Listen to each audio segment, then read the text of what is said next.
FIFA world cup 2026 के दौरान जिस स्टेडियम में सबसे ज्यादा मैचेस खेले जाएंगे, इसकी खिलने वाली छत का वजन बोइंग 737 जहाजों जितना है। जब 2006 में इसकी तामीर जारी थी तो इंजीनियरिंग टीम को 1500 टन वजनी ऐसी छत बनानी थी जो जरूरत के मुताबिक खिल और बंद हो सके, और वो भी ऐसे स्ट्रक्चर पर जिसमें ना दीवारें हों और ना ही कोई सतून। ये इस वक्त दुनिया का सबसे बड़ा स्टेडियम था जिसमें बगैर किसी सपोर्ट के सबसे लंबी मेहराबें बनाई गईं। लेकिन मसला ये था कि स्टेडियम की मेहराबें 30 डिग्री जाविये पर मार हुई थी, और इस जाविये पर इतनी भारी छत को खोलना तो दूर हिलाना भी नामुमकिन लगता था। ये ऐसा था जैसे चढ़ाई पर 20 बोइंग जहाजों का वजन खींचा जा रहा हो। इस मौके पर दर्जनों इंजीनियर्स को बुलाया गया, हर मुमकिन आइडिया आजमाया गया, लेकिन तमाम तजर्बात नाकाम हो गए। आखिरकार जो आइडिया कामयाब हुआ वो 150 साल पहले एक ऐसे शख्स ने इजाद किया था जिसका इंजीनियरिंग से कोई ताल्लुक नहीं था। एक बार फिर खुश आमदीद डिकोड रियलिटी की वीडियोस में जो स्टेडियम फीफा 2026 का सबसे पसंदीदा स्टेडियम समझा जा रहा है, वो टेक्सास के शहर आर्लिंगटन में मौजूद AT&T स्टेडियम है। ये अजीम अलशान स्टेडियम 3 लाख स्क्वायर फुट के रकबे पर फैला हुआ है और एक वक्त में 80,000 अफराद के बैठने की गुंजाइश फराहम करता है। इसके अंदर का हजम 3 लाख क्यूबिक मीटर है, यानी मिस्र का पूरा एहराम जीजा इसके अंदर समा सकता है, और उसके बावजूद हजारों लोग इसमें बैठ सकते हैं। अगर उसकी ऊंचाई की बात की जाए तो अगर आप उसके अंदर स्टैच्यू ऑफ लिबर्टी भी रख दें तो वो छत को नहीं छुएगी। जब हम इस स्टेडियम को और उसकी खुसूसियात को देखते हैं तो एक लम्हे के लिए यकीन नहीं आता कि ये कैसे बनाया गया होगा। 400 मीटर लंबी 2 मेहराबें बगैर किसी सतून के, 1500 टन वजनी रिट्रैक्टेबल छत, मुकम्मल सेंट्रल एयर कंडीशनिंग और 12 मंजिला इमारत जितने स्लाइडिंग दरवाजे। ये तमाम चैलेंजेस इस वक्त सामने आए जब 2006 में अमेरिका की नेशनल फुटबॉल लीग यानी NFL को टेक्सास में एक नए स्टेडियम की जरूरत पड़ी। American football team Dallas cowboys ने मुतालबा किया कि ऐसा स्टेडियम बनाया जाए जो सिर्फ साल में 8 से 10 फुटबॉल मैचेस के लिए न हो बल्कि पूरा साल इस्तेमाल हो सके। अब टेक्सास जो सर्दियों में शदीद तूफानों और गर्मियों में आग जैसी गर्मी के लिए मशहूर है, वहाँ पूरा साल स्टेडियम इस्तेमाल करने का मतलब था कि वो इंडोर हो और इसमें मुकम्मल क्लाइमेट कंट्रोल मौजूद हो। आमतौर पर जब किसी स्ट्रक्चर पर छत डाली जाती है तो इसके लिए सतून लगाए जाते हैं, लेकिन अगर स्टेडियम में सतून लगा दिए जाते तो वो शायकीन के लिए मैच देखने में रुकावट बनते। यही मेमार ब्रायन ट्रूबी का पहला बड़ा चैलेंज था, जिसने इस मंसूबे में अपने कैरियर के सबसे मुश्किल मसाइल का सामना किया। इसे ऐसा डिजाइन तैयार करना था जिसमें एक भी सतून ना हो। लेकिन ब्रायन के लिए चैलेंज सिर्फ बगैर सतून वाली छत बनाना नहीं था। इस छत पर न सिर्फ 1500 टन वजनी रिट्रैक्टेबल छत लगनी थी, बल्कि दुनिया की सबसे भारी लेड स्क्रीन भी लटकाई जानी थी, जिसका वजन अकेला ही 6 लाख किलोग्राम था, यानी कल वजन 2100 टन बनता था। इसका हल तारीख के एक ऐसे स्ट्रक्चर में छुपा हुआ था जिसे आज तकरीबन सब भूल चुके हैं। 1875 में इंजीनियर्स पुर्तगाल में रेलवे लाइन बिछा रहे थे, लेकिन उनका काम दरियाए डोरू के किनारे आकर रुक गया।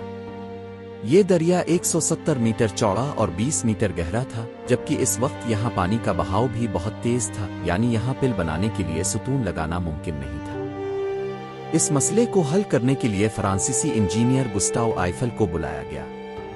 आइफल ने दरिया के किनारे एक ऐसी पैराबोलिक मेहराब डिजाइन की जिसे किसी सतून की जरूरत नहीं थी। बिलाशुबा इस वक्त इतनी बड़ी मेहराब नामुमकिन लगती थी, लेकिन आइफल ने सबको गलत साबित कर दिया। ये सिर्फ मेहराब का डिजाइन नहीं था जो पिल का वजन बर्दाश्त कर रहा था। अगर आप गौर से देखें तो उसके अंदर छोटे छोटे तिकोन बने हुए हैं, और यही तिकोन इस मेहराब की मजबूती का सबसे बड़ा राज थे। क्योंकि दुनिया में मसल्लस ही वाहिद शक्ल है जिस पर चाहे जितना भी दबाव डाल दिया जाए वो टूट तो सकती है, लेकिन अपनी शक्ल तब्दील नहीं करती। इन मुसलसुहे के स्ट्रक्चर को इंजीनियरिंग की जुबान में ट्रास सिस्टम कहा जाता है, और गुस्टाव आइफल की यही दरियाफ्त टेक्सास के AT&T स्टेडियम में भी इस्तेमाल की गई, मगर बहुत बड़े पैमाने पर। 2 मेहराबें 1400 फुट लंबी, 14 फुट चौड़ी और 35 फुट गहरी। उनका पूरा वजन 4 बड़े कंक्रीट के अबटमेंट्स पर रखा गया। हर अबटमेंट में इतना कंक्रीट इस्तेमाल हुआ कि इससे 200 घरों की तामीर हो सकती थी। और चूंकि ये मेहराबें स्टील से बनी थीं जो टेक्सास की गर्मी में फैल सकता था और कंक्रीट को तोड़ सकता था, इसलिए स्टील और अबटमेंट के दरमियान एक्सपेंशन जॉइंट्स लगाए गए जो स्टेडियम को सांस लेने की इजाजत देते हैं। 8 माह बाद छत मुकम्मल हो गई। बगैर सुतून के अब एक ओपन व्यू स्टेडियम तैयार था। इसके दरमियान में एक मुस्ततील सुराख रखा गया जो पुराने डेलस काउबॉयज स्टेडियम की अलामत था, लेकिन AT&T स्टेडियम में इस सुराख को खिलने वाली छत के जरिए बंद करना था ताकि हर किस्म के मौसम का मुकाबला किया जा सके। मगर किसी को अंदाजा नहीं था कि यह काम इतना मुश्किल साबित होगा। रिट्रैक्टेबल रूफ पैनल्स, जिनका मजमूई वजन दुनिया के सबसे बड़े जानवर ब्लू व्हेल से 10 गुना ज्यादा था, सबसे मुश्किल मरहला बन गए। जाहिर है जब छत खिलेगी तो इसे कशिश शक्ल के खिलाफ ऊपर उठाना पड़ेगा, और ये ऐसा था जैसे 10 ब्लू व्हेल को कशिश शक्ल के खिलाफ उठाया जा रहा हो। इस काम के लिए पहले रूफ पैनल्स को 2 बराबर हिस्सों में तकसीम किया गया ताकि जब छत खिले तो ट्रास के दोनों अतराफ वजन बराबर रहे। अब अगर उन्हें खोलने और बंद करने के लिए हेवी ड्यूटी विंच इस्तेमाल की जाती तो 1500 टन वजन उठाने के लिए कम अज कम 3000 टन वजनी विंच भी शामिल करना पड़ती। और अगर किसी एक विंच ने किसी एक पैनल को जरा मुख्तलिफ रफ्तार से हरकत दी तो ट्रास का तवाजुन बिगड़ जाता और फिर ये किसी तबाही से कम ना होता। दूसरी बात, अगर गलती से विंच की स्टील वायर टूट जाती तो एक बहुत बड़ा हादसा हो सकता था। इस मसले को हल करने के लिए इंजीनियर्स ने 150 साल पुरानी एक ईजाद का सहारा लिया जिसे किसी इंजीनियर ने ईजाद नहीं किया था। 19वीं सदी में सिल्वेस्टर मार्श नामी एक कारोबारी शख्स जिसका काम मीट पैकिंग था, हाइकिंग का बहुत शौकीन था। वो अक्सर न्यू हैम्पशायर के माउंट वाशिंगटन पहाड़ पर चढ़ाई करता था। इस पहाड़ पर चढ़ना आम आदमी के बस की बात नहीं थी और यही वजह थी कि ज्यादातर सैयाह नीचे से ही वापस लौट जाते थे। 1869 में मार्श ने एक रेलवे ट्रैक डिजाइन किया जिसे काग रेलवी या रैक रेलवी कहा जाता है। इस ट्रैक के दरमियान एक रैक होती है जिसमें गियर्स फंस सकते हैं। ट्रैक वाले हिस्से को रैक जबकि ट्रेन के साथ जुड़े गियर वाले हिस्से को पिनियान कहा जाता है। अब ट्रेन बगैर फिसले आसानी से किसी भी पहाड़ पर चढ़ सकती थी। ट्रेन को वापस नीचे जाने से रोकने के लिए पिनियान पर एक लाक लगाया गया जो इसे सिर्फ एक ही समत में घूमने देता था। अगर आपने कभी काग रेलवी या रोलर कोस्टर का तजर्बा किया हो तो ऊपर चढ़ते वक्त मुसलसल हथौड़े जैसी आवाज इसी लाक की वजह से आती है। इस शानदार इजाद को रैक एंड पिनियान का नाम दिया गया। AT&T स्टेडियम की रिट्रैक्टेबल छत के लिए यही रैक एंड पिनियान सिस्टम लगाने का फैसला किया गया। स्टेडियम की छत पर जो लाइन अब देखते हैं वही इसका रैक या ट्रैक है जिस पर पैनल्स मजबूत ग्रिफ्ट के साथ आसानी से खिल सकते हैं। इस मकसद के लिए 7.5 हॉर्स पावर के 130 मोटर्स नस्ब किए गए जो पिनियान को ताकत देते हैं ताकि वो छत को बंद कर सके और खुलते वक्त ब्रेक का काम करे। और चूंकि गियर का साइज फिक्स होता है इसलिए दोनों रूफ पैनल्स एक ही अंदाज में खुलते हैं और ट्रास के दोनों अतराफ वजन बराबर रहता है। AT&T स्टेडियम की ये रिट्रैक्टेबल छत खिलने में 12 मिनट लेती है। गर्मियों में पूरे स्टेडियम को ठंडा रखना भी आसान काम नहीं था।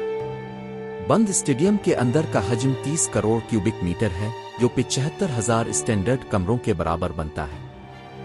इतने बड़े हजम को ठंडा करने का मतलब था कि बुर्ज खलीफा जैसी 3 इमारतों को ऊपर से नीचे तक ठंडा किया जाए। अपने 1.5 टन 2 टन ज्यादा से ज्यादा 4 टन के एयर कंडीशनर्स के बारे में सुना होगा, लेकिन इस स्टेडियम में 11,000 टन के चिलर्स नस्ब किए गए हैं जिनकी डक्ट्स 6 फुट तक मोटी है। क्योंकि फिजिक्स के कानून के मुताबिक ठंडी हुआ भारी होती है इसलिए ये डक्ट्स ऊपर से ठंडी हुआ फेंकती हैं जो शायतीन के ऊपर से गिरती हुई मैदान तक पहुंचती है, जबकि गर्म हुआ हल्की होने की वजह से ऊपर खाली जगह में जमा हो जाती है जहां से इसे दोबारा रिसाइकल किया जाता है। शायकीन के व्यूइंग एक्सपीरियंस को शानदार बनाने के लिए इस वक्त दुनिया की सबसे बड़ी लेड स्क्रीन AT&T स्टेडियम में नस्ब की गई। इस स्क्रीन का कल वजन 6 लाख किलोग्राम है जिसमें 1 करोड़ से ज्यादा LEDs नस्ब है। ये स्क्रीन जो 10 मंजिला इमारत जितनी ऊंची है पिच से 50 मीटर ऊपर लटकाई गई है। चारों तरफ वाज़े व्यू देने के लिए इस लेड का मजमूई सरफेस एक 3000 गज के प्लाट जितना बड़ा है। आप स्टेडियम के किसी भी कोने में बैठे हों ये स्क्रीन हर तरफ से नजर आती है। स्टेडियम के दरवाजे 12 मंजिला इमारत जितने ऊंचे शीशे के दरवाजे हैं। ये एक ही पीस में नहीं बनाए गए बल्कि छोटे पैनल्स को जोड़कर तैयार किए गए हैं। हर पैनल का वजन तकरीबन 86,000 किलोग्राम है। ये इंसुलेटेड ग्लास डोर्स भी इसी रैक एंड पिनियन की मदद से खुलते और बंद होते हैं। इन अजीम दरवाजों को मुकम्मल तौर पर खिलने या बंद होने में तकरीबन 18 मिनट लगते हैं। अब आते हैं असल चीज की तरफ जहां खेल खेला जाएगा। AT&T में कंक्रीट के ऊपर टर्फ लगाया गया था ताकि यहां सिर्फ फुटबॉल ही नहीं बल्कि दूसरे खेल भी टर्फ हटाकर खेले जा सकें। लेकिन अब फीफा 2026 के लिए स्टेडियम मैनेजमेंट को एक नया चैलेंज दरपेश है। फीफा के कवानीन के मुताबिक साकर मैच सिर्फ असली घास पर खेला जाएगा, आर्टिफिशियल टर्फ पर नहीं। इसी मकसद और फीफा की शर्त पूरी करने के लिए डैलस काउबॉयज ने $300 मिलियन का बजट मुख्तस किया है। लेकिन सवाल यह है कि कंक्रीट फ्लोर पर असली घास कैसे उगाई जाएगी। स्टेडियम की छत मुकम्मल तौर पर नहीं खुलती, जिसकी वजह से घास को बराबर सूरज की रोशनी नहीं मिल सकती। इसके लिए स्टेडियम मैनेजमेंट ने मैदान को 6 इंच तक ऊपर उठाया है। नीचे एक खास ड्रेनेज सिस्टम लगाया गया है ताकि पानी खारिज हो सके, जबकि सूरज की रोशनी बरकरार रखने के लिए आर्टिफिशियल यूवी लाइट्स नस्ब की गई है।